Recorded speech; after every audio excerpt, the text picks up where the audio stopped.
প্রকৃতিকে অবহেলা, অসচেতনতা, প্রকৃতির উপর মানুষের প্রতিনিয়ত হস্তক্ষেপ, অতিরিক্ত লোভ লালসা মানুষের জন্য যে কতটা ভয়ঙ্কর হয়ে উঠতে পারে তার একটি জ্বলন্ত উদাহরণ হলো আরাল সাগর। বর্তমানে প্রায় নিশ্চিহ্ন হয়ে যাওয়া এই সাগরটি একসময় মধ্য এশিয়ার কাজাখিস্তান এবং উজবেকিস্তান নামক দেশ দুটোর বিস্তীর্ণ এলাকায় বিস্তৃত ছিল। প্রায় ৬৭,০০০ বর্গ কিলোমিটার আয়তনে এই হ্রদ শুধুমাত্র তার বিশালতার কারণেই সাগরের তকমা পেয়েছে। মধ্য এশিয়ার অর্থনীতির সঙ্গে ওতপ্রোতভাবে জড়িত এই হ্রদটি ১৯৯৬ সালে ৭০ শুকিয়ে যায়। বর্তমানে প্রায় নিশ্চিহ্ন হয়ে যাওয়া আরাল সাগরকে সাগর বলে চেনার জন্য অবশিষ্ট আছে ছড়িয়ে ছিটিয়ে থাকা জাহাজের ভাঙা অংশ। সাগরটি শুকিয়ে যাওয়ার পেছনে তৎকালীন সোভিয়েত ইউনিয়নের অতিরিক্ত লোভকে দায়ী করা হয়। অন্বেষণের আজকের এই পর্বে আমরা জানব কিভাবে মানুষের ভুল পরিকল্পনা আরাল সাগরকে শুকিয়ে মরুভূমিতে পরিণত করল। তো প্রিয় দর্শক, আর দেরি না করে আজকের এই পর্বটা শুরু করা যাক।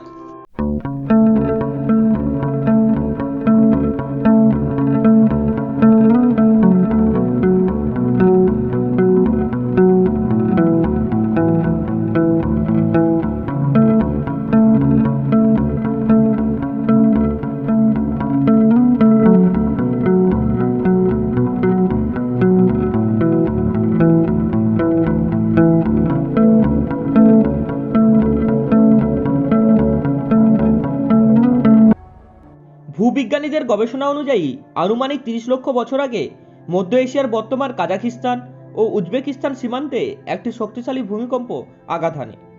এর ফলে এখানে একটি ডিপ্রেশন বা নিম্নাঞ্চলের সৃষ্টি হয়। এর প্রায় ৫ লক্ষ বছর পর অর্থাৎ আনুমানিক ২৫ লক্ষ বছর আগে সিদ্ধরিয়া নামক স্থানীয় একটি নদী ওই নিম্নাঞ্চলে একটি বিশাল হ্রদের সৃষ্টি করেছিল। বিজ্ঞানীদের ধারণা অনুযায়ী আনুমানিক ১ লাখ বছর আগে এখানেই প্রথম মানব বসতি স্থাপিত হয়েছিল। তবে বিজ্ঞানীদের মতে সেই বসতি স্থাপনকারীরা আধুনিক মানুষের মতো হোমো সেপিয়েন্স প্রজাতি ছিল না। এরা সম্ভবত আধুনিক মানুষের পূর্বসূরি হোমো ইরেক্টাস প্রজাতির বংশধর ছিলেন। পরবর্তীকালে আমু দরিয়া নামক আরেকটি নদী গতিপথ পরিবর্তন করায় এই নিম্নাঞ্চলে নতুন করে একটি জলাশয়ের সৃষ্টি হয়। কালের পরিক্রমায় সেই জলাশয়ের আয়তন দাঁড়ায় ২৩,৫০০ বর্গমাইল, অর্থাৎ আয়তনের নিরিখে বিশ্বের চতুর্থ বৃহত্তম হ্রদ ছিল এই আরাল সাগর। স্থানীয় ভাষায় আরাল শব্দটির অর্থ দ্বীপপুঞ্জ, তাই এই জলাশয়টি আরেক নাম দ্বীপপুঞ্জের সাগর। একসময় এই জলাশয়ের বুকে ছোট বড় বিভিন্ন আয়তনে ১১০০টির বেশি দ্বীপের অস্তিত্ব ছিল, তাই এই কারণে স্থানীয়রা জলাশয়টির এমন নামকরণ করেছে। আরাল সাগরের তীরবর্তী স্থানীয়দের প্রধান জীবিকা ছিল মৎস্য শিকার। মৎস্য শিকারের মাধ্যমে তারা জীবিকা নির্বাহ করত। আরাল সাগর হলেও এই জলাশয়ে প্রধানত মিষ্টি জলের মাছই বেশি পরিমাণে পাওয়া যেত, কারণ এই জলাশয়ের লবণাক্ত সমুদ্রের তুলনায় ৩ ভাগের ১ ভাগ ছিল। সাধারণত সমুদ্রে প্রতি লিটার জলে ৩৫ গ্রাম লবণ থাকে, তবে আরাল সাগরে এর পরিমাণ মাত্র ১১ গ্রাম। এই কম পরিমাণ লবণের কারণে এখানে বেশি পরিমাণে স্বাদু জলের মাছ পাওয়া যেত।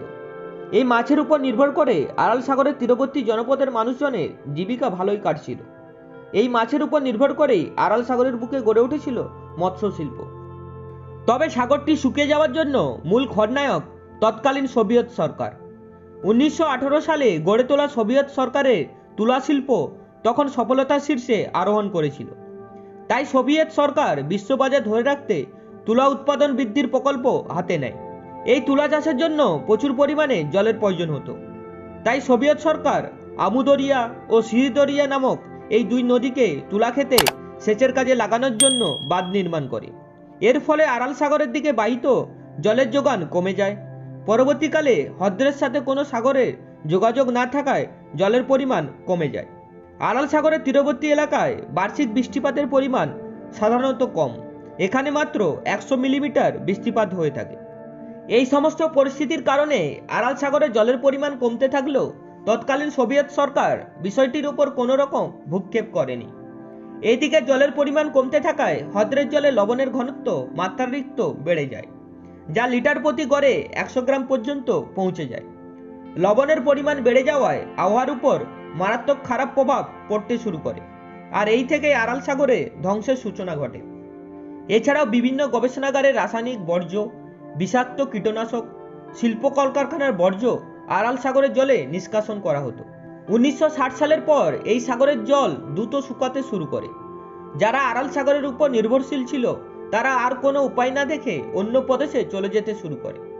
1997 সালে এক জমি জরিপের মাধ্যমে দেখা যায় আরাল সাগরের 90% জল শুকিয়ে গিয়েছে। এক সময়ে বিশাল আরাল সাগর এখন সামান্য জলাশয়ে পরিণত হয়েছে। আরাল সাগরের বিপর্যয়কে বিংশ শতাব্দীর সবচেয়ে ভয়াবহ প্রাকৃতিক দুর্যোগ হিসেবে ধরা হয়। আরাল সাগর শুকিয়ে গেলেও লবণ থেকে যায়। পূর্বের আরাল সাগরের উপকূলে ঘন লবণের স্তূপ সৃষ্টি হয়, ফলে সেখানকার মাটির গুণাগুণ নষ্ট হয়ে যায়। লবণাক্ত পরিবেশ মানুষের স্বাস্থ্যের জন্য ক্ষতিকর, ফলে বিভিন্ন প্রাণঘাতী রোগ মহামারী হিসেবে দেখা দেয়। 1990 সালে সোভিয়েত সরকারের পতন ঘটলে আরাল সাগর কাজাখিস্তান ও উজবেকিস্তানের অধীনে চলে আসে। তখন আরাল সাগরের কোনো অস্তিত্ব নেই। মাত্র 10% এলাকায় রয়েছে অতি লবণাক্ত জল।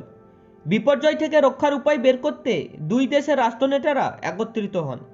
তারা নানান দীর্ঘমেয়াদী প্রকল্প হাতে নেন।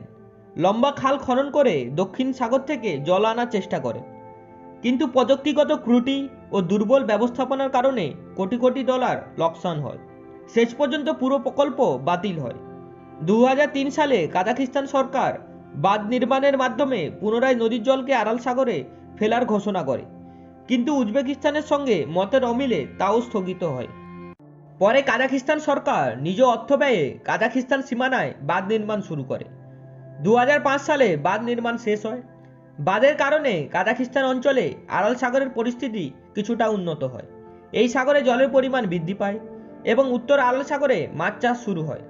কাজাখিস্তান সরকার বাঁধ নির্মাণের মাধ্যমে এই সাগরে জল আনতে সক্ষম হলেও গবেষকদের মতে আর কখনোই আরাল সাগরকে আগের অবস্থানে ফিরে পাওয়া সম্ভব হবে না। ভিডিওটি কেমন লেগেছে তা আমাদের কমেন্ট করে জানান। ভিডিওটি ভালো লাগলে লাইক করুন, শেয়ার করুন আর চ্যানেলটি সাবস্ক্রাইব করে আমাদের পাশে থাকুন।